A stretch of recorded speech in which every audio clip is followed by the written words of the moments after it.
Hello students, आज के lecture में हम डिस्कस करेंगे कि सोशल स्टडीज़ जो सब्जेक्ट है उसका दूसरे जो सब्जेक्ट्स हैं उनसे क्या कोरिलेशन होता है, उनका दूसरे जो विषय है उनसे क्या संबंध होता है। अब हम ये बहुत अच्छी तरीके से इतने दिनों से पढ़ रहे हैं कि सोशल स्टडीज़ जो है उसका इकोनॉमिक्स से रिलेशन है, उसके अंदर इंक्लूड होती है वो, उसके अंदर पॉलिटिकल साइंस इंक्लूड होती है, उसके अंदर सिविक्स इंक्लूड होती है, सोशियोलॉजी इंक्लूड होती है, हिस्ट्री इंक्लूड होती है, उसके अंदर ज्योग्राफी होती है ना। तो अब इन सब जो ये सब्जेक्ट्स है इनका सोशल स्टडीज़ से क्या कोरिलेशन है, और अगर इनको हम इस सब्जेक्ट के अंदर इंक्लूड करते हैं तो इसकी इम्पोर्टेंस किस तरीके से बढ़ जाती है। ओके, तो अब हम ये देखते हैं कि जो हमारा जो पाठ्यक्रम है ना, जो हमारा करिकुलम है उसके जो सब्जेक्ट्स है उसको इस तरीके से व्यवस्थित कर रहे हैं हम, जिससे कि एक जो सब्जेक्ट है उसके शिक्षण में दूसरे जो सब्जेक्ट्स है उनका भी नॉलेज हमको मिल सके और वो नॉलेज लेने के लिए वो हेल्पफुल हो जाए हमारे लिए। तो उसको क्या कहते हैं, सहसंबंध कहते हैं। और ये जो संबंध है उसी के अकॉर्डिंग जो नवीन शिक्षण है वो तब हमको मिल सकता है जब उनका संबंध हमारी जो कॉन्शियसनेस होती है, हमारी जो चेतना होती है, उसमें जो विचार होते हैं उससे उसको हम क्या कर सकते हैं, इस्टेब्लिश कर सकते हैं, स्थापित कर सकते हैं। तो ये जो प्री नॉलेज होता है हमारा, है ना, ये जो हमारा ज्ञान होता है उसी के बल पे जो टीचर्स होते हैं उनको नवीन जो ज्ञान मिलता है, उस नवीन ज्ञान में वो स्टूडेंट्स जो होते हैं उनके इंटरेस्ट और उनका जो ध्यान होता है उसको वो केंद्रित करें, ऐसा होना चाहिए। और तभी क्या होता है, ये नवीन जो ज्ञान होता है वो स्टेबल हो सकता है और लाइफ लॉन्ग रह सकता है।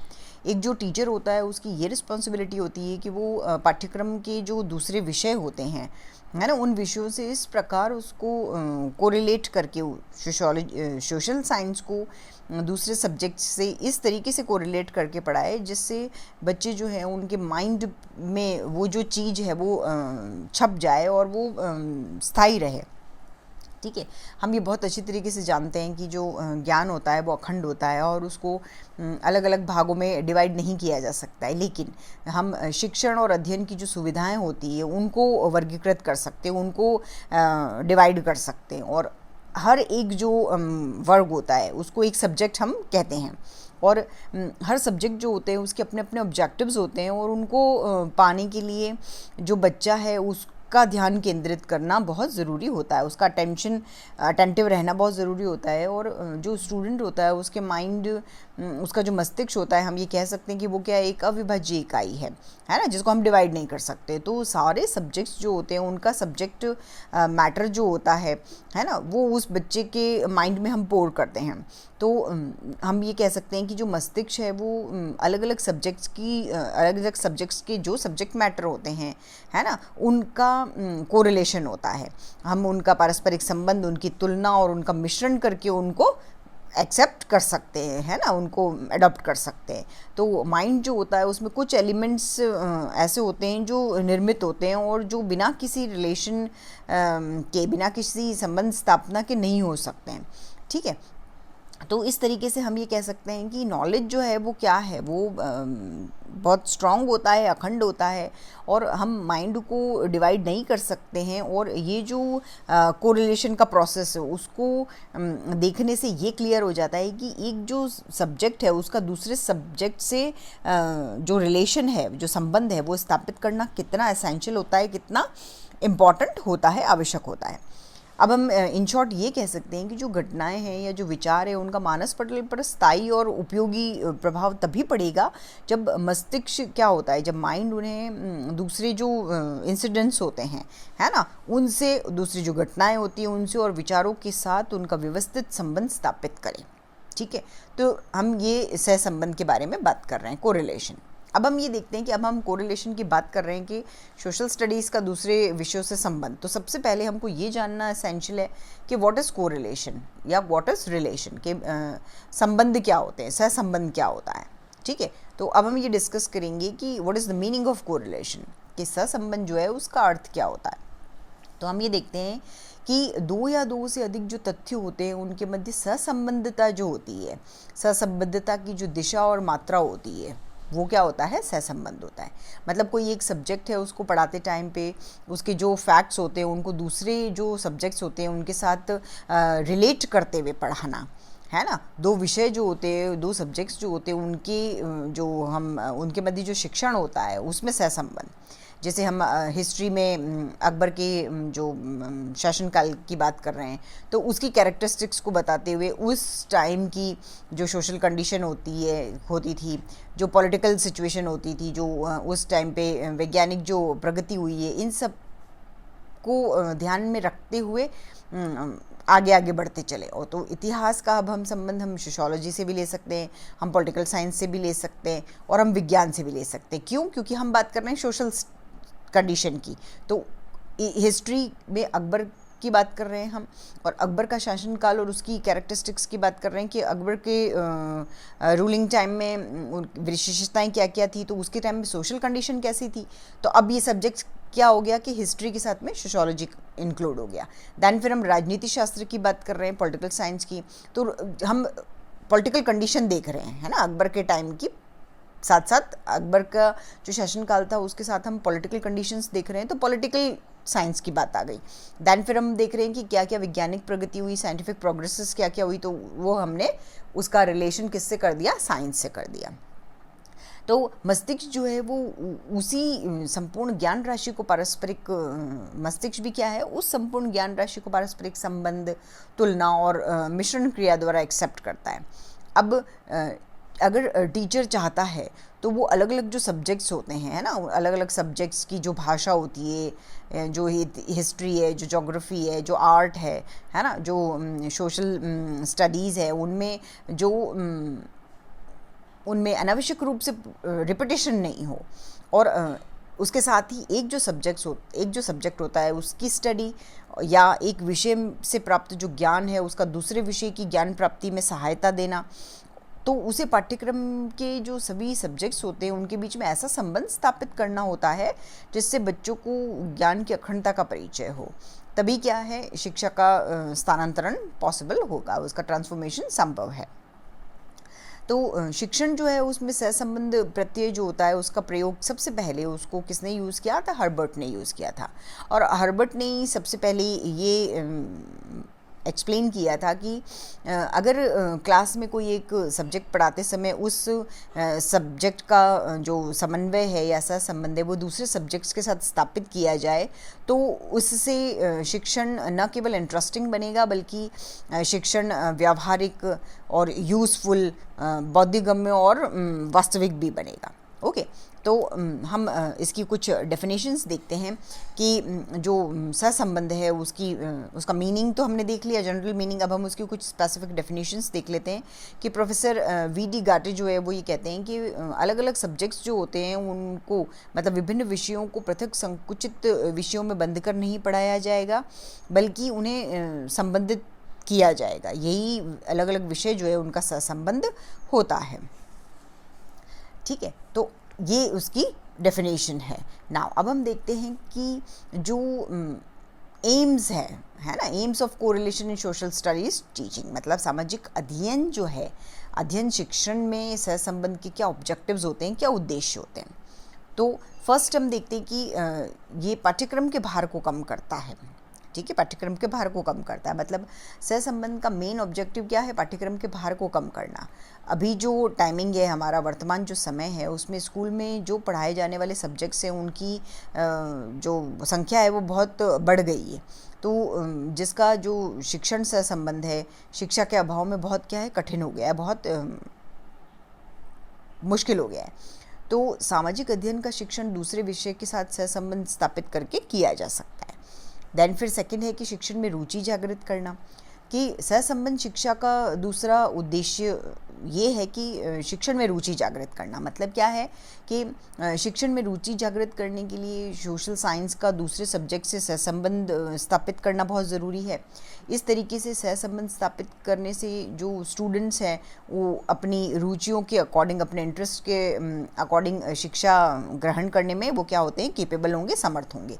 इस तरीके से प्राप्त किया गया ज्ञान जो होता है वो क्या होता है, वो लाइफ लॉन्ग होता है, स्टेबल होता है। दैन फिर समय की बचत, ये सहसंबंध में जो हम नेक्स्ट उद्देश्य देखते हैं वो है छात्रों और शिक्षकों के समय की बचत करना। मतलब इससे छात्र तो सहसंबंध शिक्षा के थ्रू कम से कम समय में ज़्यादा से ज़्यादा तथ्यों का ज्ञान ले ही लेता है। साथ ही शिक्षक को ये लाभ होता है, उसको ये बेनिफिट होता है कि बहुत से सब्जेक्ट्स जो हैं वो एक से उनके पार्ट होते हैं, उनके चैप्टर्स होते हैं, और वो उनको अलग अलग सब्जेक्ट्स के अंतर्गत नहीं पढ़ा के और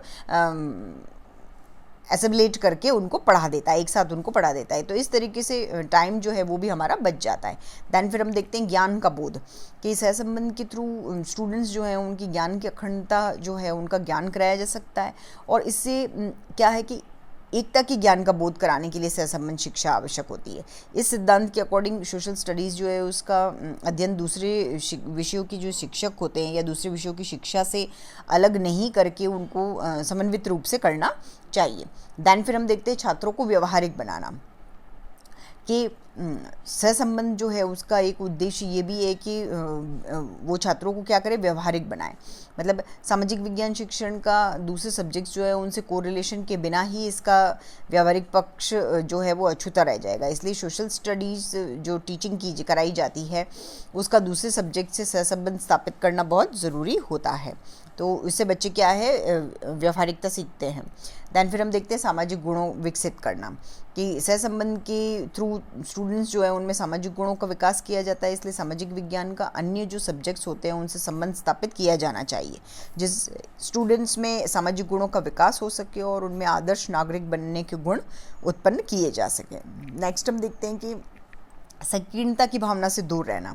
मतलब सहसंबंध के थ्रू छात्रों को संकीर्णता की भावना से दूर रखा जा सकता है, क्योंकि उनकी थिंकिंग को हम डेवलप करते हैं और इसके थ्रू संकीर्णता की भावना जो है उससे वो दूर रहते हैं।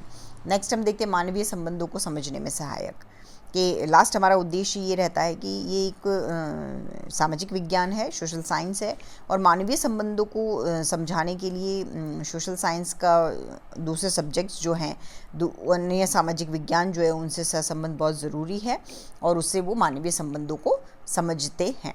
तो ये 8 इम्पॉर्टेंट ऑब्जेक्टिव्स है सामाजिक अध्ययन शिक्षण के, ठीक है, कि उसका सहसंबंध। अब हम ये देखते हैं कि हम कोरिलेशन की बात कर रहे हैं तो हम डिस्कस करेंगे टाइप्स ऑफ कोरिलेशन, कि सहसंबंध जो है उसके कितने टाइप्स होते हैं।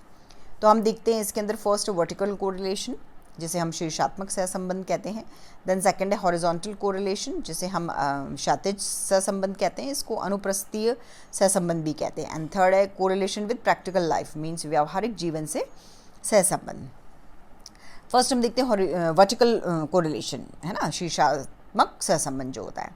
तो इसके अंदर एक ही सब्जेक्ट जो होता है उसके अलग अलग पार्ट होते हैं, उनमें सहसंबंध स्थापित करना, उसको कहते हैं शीर्षात्मक, वर्टिकल।